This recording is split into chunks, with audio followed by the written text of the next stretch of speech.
الساعة 10:20 بتوقيت ألمانيا. يا جماعة الطبق ده تحديدا بذكرني حلفة، لأنه كنا بنهاجر له مشوار عشان نمشي نشربه. يا ناس حلفة أسهروا. ده طبق بيتقدم بارد وليس ساخن، والمرة دي الدخن كان جانا من السنغال. علاقتنا مع الاتحاد الأفريقي جيدة. شكرا للزول اللي كتب لي في الفيديو بتاع مدينة البلح، قال لي ممكن تعمل البربور بالعجوة، فقلت أجيب أجرب أعملها. الناس اللي ما بتعرف عجوة يعني شنو، اللي هي العجينة بتاعت البلح. الناس ما تنسى تعمل متابعة للحساب التاني باسم صبحي، بتلقوه في التعليقات موجود، لأنه في رحلة جديدة لمكان مختلف، مكان اجتمعوا كل الناس على حبه. في الأول بسخن الدخن بتاعي. السخانة نظيفة، اللي فيها ده كان دقيق بتاع قمح. الناس اللي بتلف في كسرة وبتمشي ود الشيخ، تعالوا ورونا آخر مرة شربتوها 200. يلا اللقطة الجاية دي أسرار دولة لغير السودانيين يا جماعة. ده العطرون اللي هو بنستخدمه بديل للبيكربونات الصوديوم.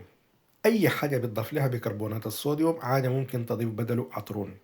هو عبارة عن حجرة ترابية بتضاف له موية. يلا يا جماعة بنستخدم الموية بتاعته فقط.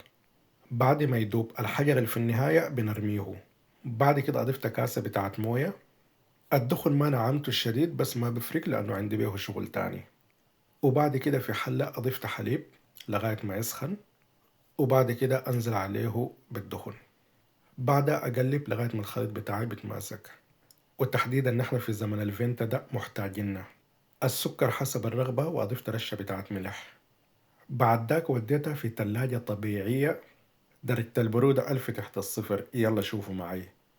دي التلاجة الطبيعية، لا كهرباء ولا يحزنون. ناس السودان لو الكهرباء عندكم قاطعة ندعمكم بالتلج عادي. مسافة تبرد هناك جيت أجهز البربور. المرة اللي فاتت عملت ملعقة نشا ملعقة كستر، المرة دي عملت ملعقة بتاع الدقيق. صراحة إذا ما وريت زول إنك أنت عاملها بالعجوة الجاهزة ما حيعرف، لأنه الفرق من البلح العادي ما كتير، حاجة بسيطة جدا. الميزة اللي فيها بتجهز بسرعة لأنه هي مهروسة، عكس البلح إنه محتاج زمن عشان يستوي. شايفين برضو أضفت حاجة بسيطة من العطرون، وبعد ذاك ملعقة الدقيق، وكمان ملعقة بتاعة السمن عشان تدي مزازة ظابطة. وبعد كده أخلط يا معلم. وبعد كده رجعت التلاجة الطبيعية وشفت الدنيا فيها شنو. جبت الخلاط بتاعي أضفته وأضفت حليب، وبعد كده أضرب بالخلاط يا معلم.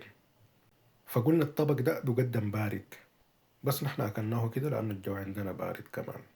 يلا ركز مع الطريقة بتاعت التقديم يقدم كيف. هكذا.